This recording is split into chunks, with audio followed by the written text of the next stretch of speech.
أعوذ بالله من الشيطان الرجيم بسم الله الرحمن الرحيم السلام علیکم ناظرین، ایک اور نئی ویڈیو کے ساتھ حاضر ہیں۔ آج کی اس ویڈیو میں ہم حضرت ابو ہریرہ رضی اللہ تعالی عنہ کے 100 قصوں میں سے قصہ نمبر 15 اور 16 بیان کریں گے۔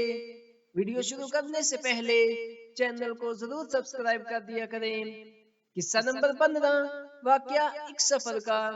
حماد بن سلمہ نے ثابت سے بحوالہ ابو عثمان الہندی رحمہ اللہ نے بیان کیا ہے، حضرت ابو ہریرہ رضی اللہ تعالیٰ عنہ ایک سفر میں تھے اور آپ کے ساتھ کچھ لوگ بھی تھے، اور جب اترے تو انہوں نے توشہ دان رکھ دیا اور آپ کی طرف پیغام بھیجا کہ آپ ان کے ساتھ کھانا کھائیں۔ آپ رضی اللہ تعالیٰ عنہ نے فرمایا میں روزے سے ہوں۔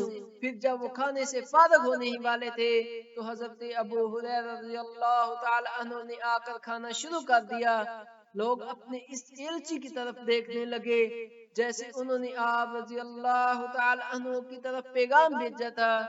اس نے ان لوگوں سے کہا میں تمہیں اپنی طرف دیکھتے دیکھ رہا ہوں، قسم ہے خدا کی، حضرت ابو ہریرہ رضی اللہ تعالی عنہ نے مجھے بتایا تھا کہ میں روزے سے ہوں۔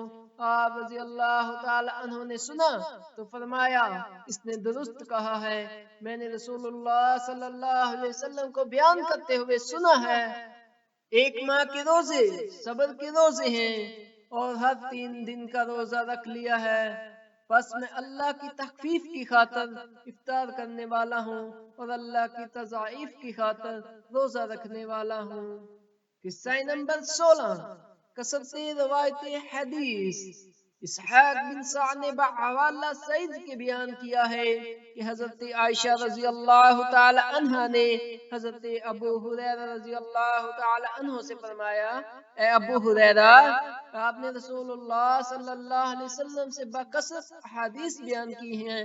انہوں نے کہا خدا کی قسم مجھے سرمدانی اور خضاب اس سے غافل نہیں کرتے، لیکن میں نے دیکھا کہ میری حدیث نے آپ کو بکثرت حدیث بیان کرنے سے روک دیا ہے۔